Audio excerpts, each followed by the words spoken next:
Hello student, welcome है आपका हमारे यूट्यूब चैनल में। तो यह जो क्लास है आबकारी प्रवर्तन सिपाही परीक्षा के लिए सामान्य अध्ययन की जीएस की क्लास है हमारी 8वीं। और इस क्लास में आपका स्कोर क्या रहा कमेंट बॉक्स में ज़रूर बताइएगा। और पहले की क्लास हैं आपने अगर नहीं देखी हैं तो प्ले लिस्ट में अवेलेबल है, वहाँ से आप उनको देख सकते हैं।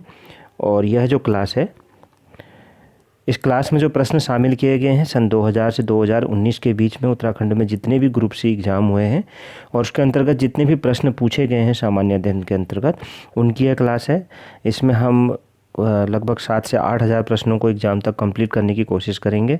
और जैसा आप जानते हैं प्रीवियस ईयर क्वेश्चंस का काफ़ी महत्वपूर्ण रोल रहता है एग्ज़ाम में, और काफ़ी ज़्यादा फ्रीक्वेंसी होती है इनकी रिपीट होने की भी कभी कभी, और नहीं भी होती है तो इस तरह के प्रश्न आने का आपको अनुमान ज़रूर लगेगा और आपका रिवीजन तो 100% इनसे हो ही जाएगा। और इन प्रश्नों को देख के आप एक अनुमान लगा सकते हैं कि कौन सा टॉपिक आपने तैयार है। और कुछ प्रश्न ऐसे होंगे जिसको आप आते हुए भी आपने जिसका रिवीजन नहीं किया होगा, तो इन प्रश्नों को देखने के बाद आप उस टॉपिक को रिवीजन कर सकते हैं जिसको आप भूले हैं। तो इस वजह से प्रीवियस ईयर क्वेश्चन काफ़ी महत्वपूर्ण होते हैं, महत्वपूर्ण टॉपिक से पूछे गए होते हैं। और इसका पीडीएफ आप टेलीग्राम चैनल से डाउनलोड कर लीजिएगा, लिंक आपको डिस्क्रिप्शन में मिल जाएगा। तो चलिए शुरू करते हैं। आपको अपना स्कोर ज़रूर कमेंट बॉक्स में बताइएगा इस क्लास का। तो पहला क्वेश्चन है, बंगाल में कर का स्थायी बंदोबस्त प्रणाली किसने लागू की? तो ऑप्शन सी लॉर्ड कॉर्नवालिस ने लागू की थी। ऑप्शन सी इस प्रश्न का राइट आंसर हो जाएगा। स्थायी बंदोबस्त को ही जमींदारी बंदोबस्त भी कहा जाता है, यह भी ध्यान रखिएगा। अगला प्रश्न है प्रश्न नंबर 2, भारत में आधुनिक शिक्षा का जन्मदाता किसे कहा जाता है? तो ऑप्शन डी चार्ल्स ग्रांट को कहा जाता है। ऑप्शन डी इस प्रश्न का राइट आंसर होगा। अगला प्रश्न है, भारत में अंग्रेजी शिक्षा का सूत्रपात किसने किया? तो भारत में अंग्रेजी शिक्षा का सूत्रपात किसने किया था? ऑप्शन बी लॉर्ड मैकाले ने किया था। ऑप्शन बी इस प्रश्न का राइट आंसर हो जाएगा। प्रश्न नंबर 4, अल्फ्रेड नोबेल ने डायनामाइट की खोज की तो कब की थी? ऑप्शन ए 1867 में की थी। अगला प्रश्न है प्रश्न नंबर 5, नोबेल पुरस्कार किसके पुण्यतिथि पर उनकी याद में प्रदान किया जाता है? तो ऑप्शन बी अल्फ्रेड नोबेल की पुण्यतिथि में प्रदान किया जाता है। अगला प्रश्न है प्रश्न नंबर 6, अर्थशास्त्र का नोबेल पहली बार किस वर्ष दिया गया? तो राइट आंसर हो जाएगा ऑप्शन इसका सी 1969 में। तो ऑप्शन सी इस प्रश्न का राइट आंसर हो जाएगा। अगला प्रश्न है प्रश्न नंबर 7, भारत में प्रथम राष्ट्रीय शिक्षा नीति की घोषणा कब की गई थी? तो ऑप्शन डी 1968 में की गई थी। ऑप्शन डी इस प्रश्न का सही उत्तर होगा। प्रश्न नंबर 8, सती प्रथा पर प्रतिबंध किसने लगाया था? तो राइट आंसर हो जाएगा इसका क्या? Option A Lord William Bentinck ने। तो ऑप्शन ए इस प्रश्न का राइट आंसर हो जाएगा। किस सन में लगाया था कमेंट बॉक्स में ज़रूर बताइएगा कि सती प्रथा पर प्रतिबंध को लॉर्ड विलियम बेंटिंक ने कब लगाया था। कमेंट बॉक्स में इसका आंसर ज़रूर बताइएगा।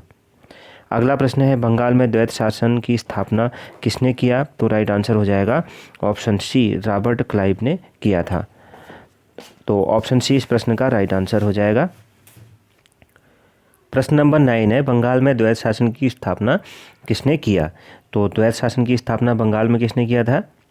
तो इस प्रश्न का राइट आंसर क्या हो जाएगा? ऑप्शन सी रॉबर्ट क्लाइव ने। ऑप्शन सी इस प्रश्न का राइट आंसर हो जाएगा। अगला प्रश्न है प्रश्न नंबर 10, अल्फ्रेड नोबेल किस देश के निवासी थे? तो राइट आंसर हो जाएगा ऑप्शन बी स्वीडन के निवासी थे। ऑप्शन बी इस प्रश्न का राइट आंसर हो जाएगा। प्रश्न नंबर 11 है, राष्ट्रीय शैक्षिक अनुसंधान एवं प्रशिक्षण परिषद एनसीईआरटी की स्थापना किस वर्ष की गई थी? तो राइट आंसर हो जाएगा इसका ऑप्शन ए 1961 ईस्वी में की गई थी। ऑप्शन ए इस प्रश्न का सही उत्तर होगा। प्रश्न नंबर 12, शिक्षा में सुधार के लिए हंटर आयोग की स्थापना किसके शासनकाल में की गई? तो ऑप्शन ए लॉर्ड रिपन के शासनकाल में की गई थी। ऑप्शन ए इस प्रश्न का राइट आंसर हो जाएगा। अगला प्रश्न है प्रश्न नंबर 13, नोबेल पुरस्कार कितने क्षेत्रों में दिया जाता है? तो ऑप्शन सी 6 क्षेत्रों में दिया जाता है। और प्रश्न नंबर 14 है, कोलकाता, मद्रास एवं मुंबई में उच्च न्यायालय की स्थापना किसके शासनकाल में की गई थी? किसके शासनकाल में की गई थी? तो इसके अन्य ऑप्शंस को भी देखते हैं। पहला ऑप्शन लॉर्ड डलहौजी, दूसरा विलियम बेंटिंक, तीसरा ऑप्शन देखते हैं। तो इस प्रश्न का राइट आंसर हो जाएगा लॉर्ड कैनिंग। तो 14वां प्रश्न क्या था? तो इस प्रश्न का राइट आंसर क्या हो जाएगा? 14वें प्रश्न का प्रश्न था, जैसे हमने पढ़ा, कोलकाता, मद्रास एवं मुंबई में उच्च न्यायालय की स्थापना किसके शासनकाल में हुई? तो लॉर्ड कैनिंग के काल में हुई थी। ऑप्शन सी इस प्रश्न का राइट आंसर हो जाएगा। अगला प्रश्न है नोबेल पुरस्कार प्राप्त करने वाले प्रथम भारतीय थे, तो इस प्रश्न का राइट आंसर क्या हो जाएगा? Option D, Rabindranath Tagore. 1913 में मिला था। तो यह ध्यान रखिएगा किस चीज़ के लिए मिला था, किस उनकी जो ऐसी कौन सी कृति थी जिसके लिए उन्हें मिला था, साहित्य के क्षेत्र में मिला था, आप जानते ही होंगे, तो उसका नाम कमेंट बॉक्स में ज़रूर बताइएगा। अगला प्रश्न है प्रश्न नंबर 16, विश्वविद्यालय अनुदान आयोग की स्थापना किस वर्ष किया गया? तो राइट आंसर हो जाएगा ऑप्शन सी, 1956 में किया गया था। प्रश्न नंबर 17, मदर टेरेसा को नोबेल पुरस्कार कब मिला था? तो कब मिला था? ऑप्शन बी, 1979 ईस्वी में मिला था, और 79, तो ऑप्शन बी इस प्रश्न का राइट आंसर हो जाएगा। अगला प्रश्न है कोलकाता में फोर्ट विलियम कॉलेज की स्थापना किसके द्वारा करवाया गया था? तो ऑप्शन सी, लॉर्ड वेलेजली के द्वारा। ऑप्शन सी इस प्रश्न का सही उत्तर हो जाएगा। अगला प्रश्न है प्रश्न नंबर 19, बंगाल का प्रथम गवर्नर जनरल कौन था? तो option B, Warren Hastings. Option B इस प्रश्न का सही उत्तर होगा। अगला प्रश्न है प्रश्न नंबर 20, भारत में पहली बार आईआईटी की स्थापना की गई, तो राइट आंसर क्या हो जाएगा इसका? कब, कहाँ की गई थी? ऑप्शन डी, खड़गपुर में की गई थी। ऑप्शन डी राइट आंसर होगा। प्रश्न नंबर 21 है, नोबेल पुरस्कार प्राप्त करने वाले प्रथम एशियाई कौन थे? तो कौन थे? Option D, Rabindranath Tagore. Option D इस प्रश्न का सही उत्तर होगा। प्रश्न नंबर 22 है, रविंद्रनाथ टैगोर को किस वर्ष नोबेल पुरस्कार दिया गया था? तो कब दिया गया था, जैसा मैंने आपको पूछा भी था प्रश्न, तो यह प्रश्न भी आ चुका है, 1913 में दिया गया था। तो आप उस कृति का नाम जरूर बताइएगा जिसके लिए उनको यह पुरस्कार दिया गया था। अगला प्रश्न है प्रश्न नंबर 23, प्रथम फैक्ट्री अधिनियम किसके शासनकाल में पहली बार पारित किया गया था? तो राइट आंसर हो जाएगा ऑप्शन डी, इस प्रश्न का राइट आंसर हो जाएगा लॉर्ड रिपन के काल में।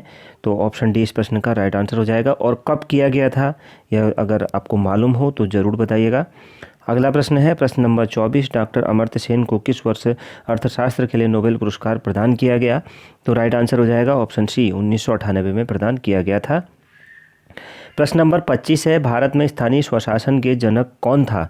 तो कौन था? राइट आंसर हो जाएगा ऑप्शन डी, लॉर्ड रिपन। अगला प्रश्न है प्रश्न नंबर 26, बंगाल विभाजन किसके काल में हुआ था? तो ऑप्शन ए, लॉर्ड कर्जन के काल में हुआ था। ऑप्शन ए इस प्रश्न का सही उत्तर होगा। प्रश्न नंबर 27 है, बंगाल विभाजन रद्द किसके शासनकाल में हुआ था? तो ऑप्शन बी, लॉर्ड हार्डिंग द्वितीय के काल में। ऑप्शन बी इस प्रश्न का राइट आंसर हो जाएगा। प्रश्न नंबर यहाँ पर है 28, विश्व भारती विश्वविद्यालय के संस्थापक कौन थे? तो काफ़ी महत्वपूर्ण प्रश्न है यह। तो ऑप्शन बी, रविंद्रनाथ टैगोर जी ही थे। तो ऑप्शन बी इस प्रश्न का राइट आंसर हो जाएगा। अगला प्रश्न देखते हैं। प्रश्न नंबर 29 है, नोबेल पुरस्कार के तहत अधिकतम कितने व्यक्तियों को संयुक्त विजेता घोषित किया जा सकता है? तो राइट आंसर हो जाएगा ऑप्शन बी, 3 व्यक्तियों को घोषित किया जा सकता है। प्रश्न नंबर 30 है, भारत में अंग्रेजी शिक्षा का मैग्ना कार्टा किसे कहा जा सकता है? तो क्या किसे कहा जाता है? तो राइट आंसर हो जाएगा इस प्रश्न का right answer option A, Wood dispatch को। तो ऑप्शन ए इस प्रश्न का राइट आंसर हो जाएगा। काफ़ी महत्वपूर्ण है। कमेंट बॉक्स में एक बात ज़रूर बताइएगा कि यह किस गवर्नर जनरल के काल में लाया गया था। अगला प्रश्न है प्रश्न नंबर 31, भारत में होम रूल लीग की स्थापना 1917 में किसके शासनकाल में किया गया? तो ऑप्शन सी, लॉर्ड चैम्सफोर्ड के। ऑप्शन सी इस प्रश्न का राइट आंसर हो जाएगा। प्रश्न नंबर 32 है, भारत में सहायक संधि के जन्मदाता कहा जाता है? तो राइट आंसर हो जाएगा ऑप्शन सी, डुप्ले को कहा जाता है। प्रश्न नंबर 33 है, भारत में सहायक संधि की शुरुआत पहली बार किस अंग्रेज गवर्नर जनरल के द्वारा किया गया? तो राइट आंसर हो जाएगा ऑप्शन सी, लॉर्ड वेलेजली के द्वारा किया गया था। प्रश्न नंबर 34 है, नोबेल पुरस्कार विजेता प्रथम महिला कौन थी? तो ऑप्शन डी, मैडम क्यूरी थी। ऑप्शन डी इस प्रश्न का सही उत्तर होगा। प्रश्न नंबर 35 है, लॉर्ड मैकाले ने अंग्रेजी शिक्षा पद्धति लागू की? तो राइट आंसर हो जाएगा ऑप्शन बी, 1835 में लागू की थी। प्रश्न नंबर 36 है, विज्ञान के क्षेत्र में पहली बार किस भारतीय को नोबेल पुरस्कार प्रदान किया गया? तो राइट आंसर हो जाएगा ऑप्शन बी, सीवी रमन को। ऑप्शन बी राइट आंसर हो जाएगा। प्रश्न नंबर 37 है, ठगी प्रथा किसके शासनकाल में समाप्त हुई थी? तो राइट आंसर हो जाएगा इसका ऑप्शन सी, विलियम बेंटिक, जो सती प्रथा पे भी था इनका ही, और विलियम बेंटिक ठगी प्रथा में भी थे। अगला प्रश्न है प्रश्न नंबर 38, भारत में अंग्रेजी शिक्षा किस वर्ष लागू हुआ? तो ऑप्शन ए, 1835 में लागू हुआ। ऑप्शन ए इस प्रश्न का सही उत्तर हो जाएगा। प्रश्न नंबर 39 है, नोबेल पुरस्कार की शुरुआत कब की गई? तो ऑप्शन डी, 1901 में की गई थी। नोबेल पुरस्कार की शुरुआत कब की गई? 1901 में। तो ऑप्शन डी इस प्रश्न का राइट आंसर हो जाएगा। प्रश्न नंबर 40 है, भारतीय शिक्षा में 10+2+3 का सुझाव किस आयोग ने पहली बार दिया था? तो ऑप्शन बी कोठारी आयोग ने दिया था। ऑप्शन बी इस प्रश्न का राइट आंसर हो जाएगा। प्रश्न नंबर 41 है, नोबेल पुरस्कार प्रतिवर्ष कब दिया जाता है? तो ऑप्शन ए 10 दिसंबर को दिया जाता है। ऑप्शन ए इस प्रश्न का सही उत्तर हो जाएगा। और आखिरी प्रश्न है इस क्लास का, जलियांवाला बाग हत्याकांड के समय गवर्नर जनरल कौन था? तो ऑप्शन सी लॉर्ड चैम्सफोर्ड था। कब हुआ था? कमेंट बॉक्स में उस सन को बताइएगा।